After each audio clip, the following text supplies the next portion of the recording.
ku bwanjye sinabona uburyo mbisobanura cyane ariko navuga ko ari icyubahiro kandi ndakibashimira. Hari ubwo wenda ejo dushobora kukubona iminota nk'ingahe mu kibuga? Byose birashoboka ariko ntabwo mbibijeje gusa. You remember? Yeah. Haruna play Apel, right? Yeah. That's where my heart being close to APR because of Haruna. Yanga igomba kwita Sport kuko nakubwiye ku mpamvu z'akazi tugomba gutsinda. The Choice Live. Kipi unacho cha kuzungumza na wananchi kule nyumbani Tanzania? Kwanza na wasabai na niwaambie tu kwamba nipo na timu lakini pia bado nawapenda na mapenzi hayo walionionyesha bado niko nayo na nayaheshimu. Asante. Asante sana. Tugane mu Kinyarwanda. Nimba nabishaka. Ni byiza.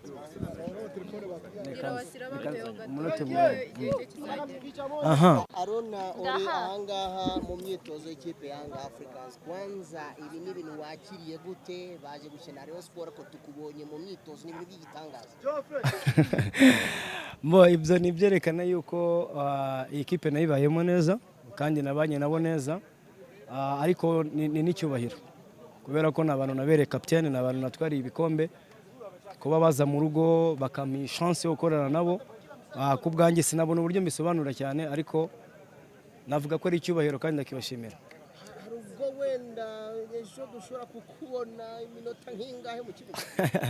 Byose birashoboka ariko ntabwo mbibijeje gusa iyi ni support yanjye numvaga nshaka kubaha kubera ko nabantu n'ubundi nkuko natangiye mbivuga nabantu muri career yanjye y'umupira twabanye ku buryo mwumvaga ko nanabivugaga uburyo twabanyemo kose narishimye n'ibyo nakwiyeho byose byarashimishije.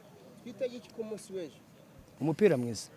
Hari iki dukwiriye kwigiraho nk'abanyarwanda n'isomo cyane cyane by'umwihariko ku mupira wa Tanzania? Nukubaha. Ubivuze gutyo mu ncamake y'abantu batasobanukirwa. Nyine respect yo umuntu ayivuze ikubiyemo ibintu byinshi. Niba abantu bo hanze bashobora kuza bakanyubaha mu rugo batanyubaha nyine urumva nawe icyo nshaka kuvuga ntabwo nshaka kujya muri detail. Uranyumva neza ariko icyo navuga nuko respect. Ego haruna equipe ya Rayon Sport yatomboye Singida ariko igiye kugira equipe imyitozo navuga ngo cyangwa se umukino wa gishuti kuri equipe ya Yanga nyuma yaho gato APR izafite Azamu. Iyi Tanzania turi kuyigira hiki ese urabona icyo bizadufasha mu mikino mpuzamahanga iri imbere? Ni byiza kuko Yanga ni equipe nkuru kuba yajya gukina na Rayon Sport izajya guhura na Singida ndakeka ari igipimo cyiza. Ni nayo mpamvu nkeka ko Rayon Sport ejo niho ishobora kumenyera ko bameze neza biteguye neza cyangwa batiteguye neza ngiye ko uko mbibona uzaba ari umukino mwiza ni n'umukino wo navuga abantu bazishima kubera ko equipe zombi ni equipe nkuru yaba Rayon Sport yaba Yanga tuzareba umupira mwiza. Prediction kuri wowe kurikije uko Yanga na Rayon Sport last season wari uyirimo? Ntayo ngewe noya icyo nshaka no kubaza twereka umupira mwiza. Thank you. Hello, I'm coming back again. I'm back again. This is your girl Sylvie Sano, and of course I'm here with how am I going to explain it you?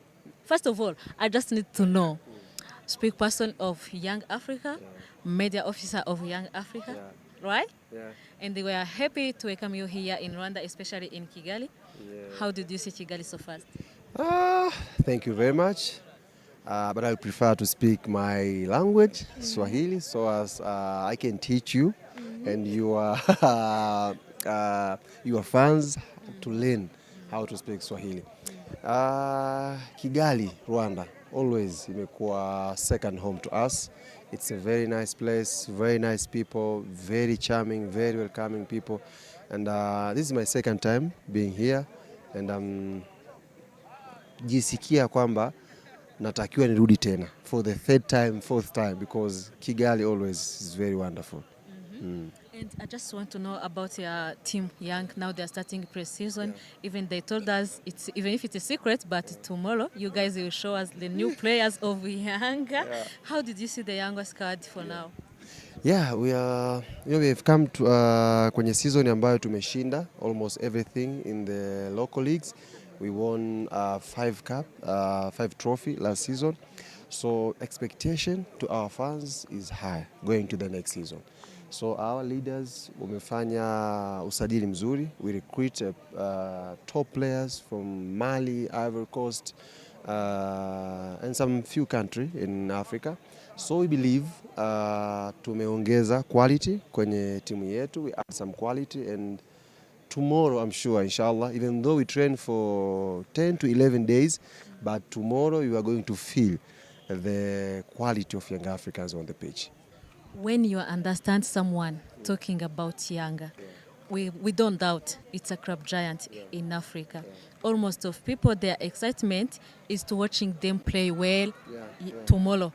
And I've heard some people who said like maybe it's a friendly game, they will not show us the beautiful game, they are just coming here relaxing. To celebrate your day. We are not here for holiday, my dear. That's very wrong. If someone is thinking that young Africans are here for the holiday, aache hayo mawazo. We are here to compete. Our spirit is winning.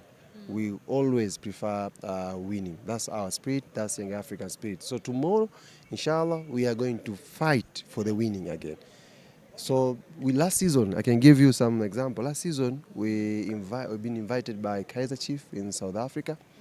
And the people walikuwa wanasema kama hivi, young Africans came here for celebrate, it's just a pre-season, but end of the day, we beat Kaizer Chiefs 4-0. So for us, it's not about celebration, it's about competition. And we are going to compete tomorrow, inshallah.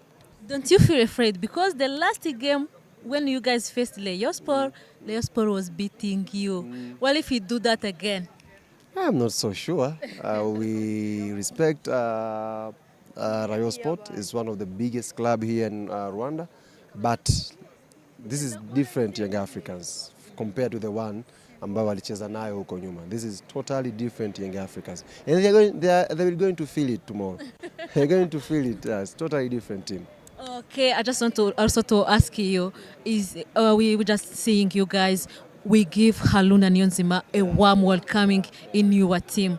Who is Haruna Niyonzima to Young Africans? Simply, he is a club legend. He played in Young Africans for 8 years, and he used to be a captain of the team.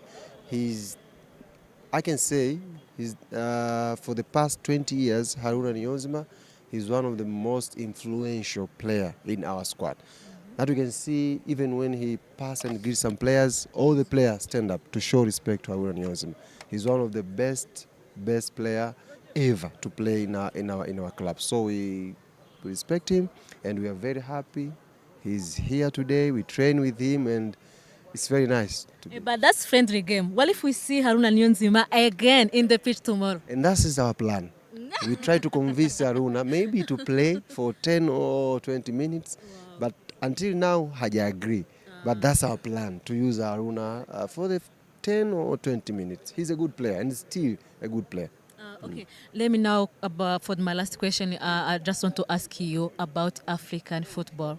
You see Yanga, Simba, you guys are good or on the top to the African sport. Now you are representing us very well.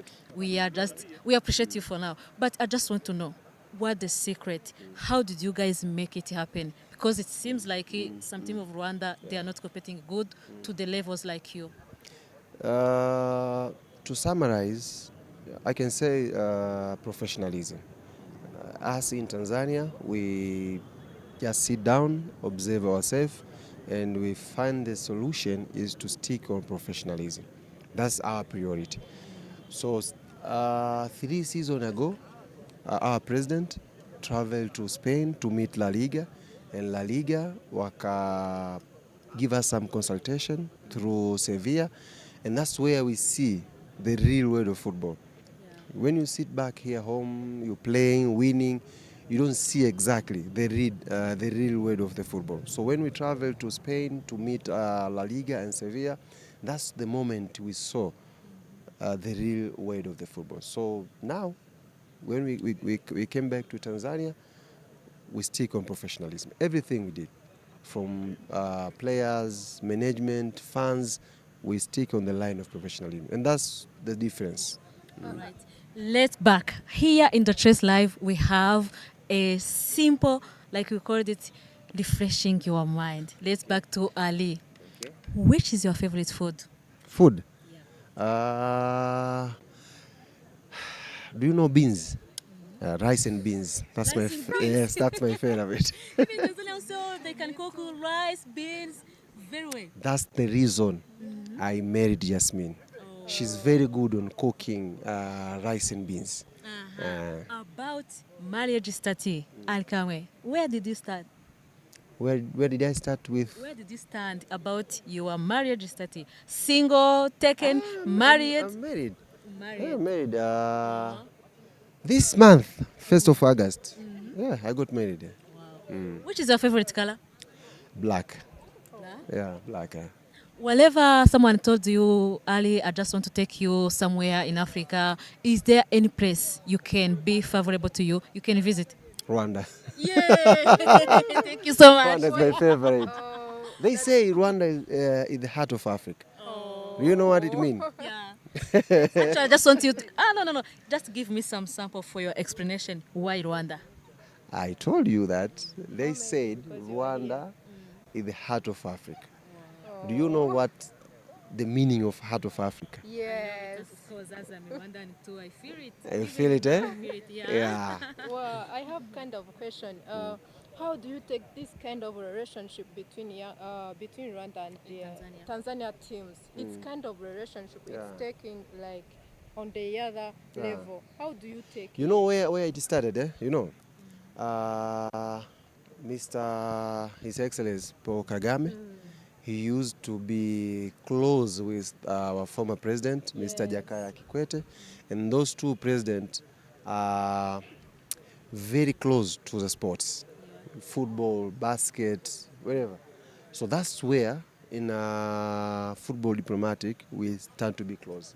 APR and Young Africans, Rayo Sports with Young Africans, Rayo Sports with Simba, and some few clubs in Tanzania. Even Azam is on the way to come here to play. Even Azam play Rayon Day, I think last season. Yes. So hiyo relation between Paul Kagame and Mr. Jakaya, to me, is the reason paka hizi nchi mbili zimekuwa close to the sports. So earlier you say that your favorite color is black. If you say it while you are here, you are going to face complaints like there is argument between Rayo Sports and APR. And that is very good in football. I can tell you, really? that is very, very good for the development of football. Now they say time is over. Yeah. Me, The last one. you remember?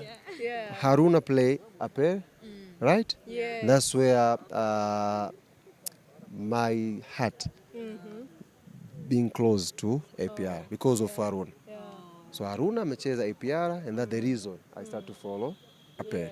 But now, Rayo Sports have been It's a closer friend to Young Africans, and Rayo Sports have very good kit. Very good kit, Rayo Sports. So I used to order Rayon kit. Every season, I used to order Rayon kit to Tanzania. The last question. Here in Rwanda, you have a lot of fans. Do you know that? We know exactly. And I have to deliver their message. Like where I used to work there in town. Yeah. They know that you are coming here. They are all waiting for you. Yeah. What do you say? Can you tell younger them? fans. Especially younger fans, not younger fans, even Rayon fans, even APR fans. Yeah. Sisi tunawapenda sana, and we are very happy to be here. As I say before, Rwanda is one of the beautiful country, and we Tanzanian always prefer kuja Rwanda because of the people here. Very, very good people. You've been very nice to us. So tomorrow waje kwa wingi on the stadium because tutakwenda kwa fresh. We will never disappoint. All the best for tomorrow's game. Inshallah.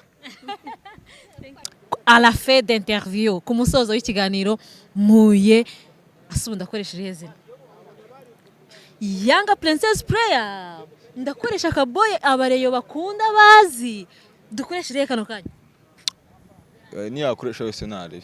ntacyo bigutwaye. Yeah. Umeze neza? Meze fresh ndashima Imana.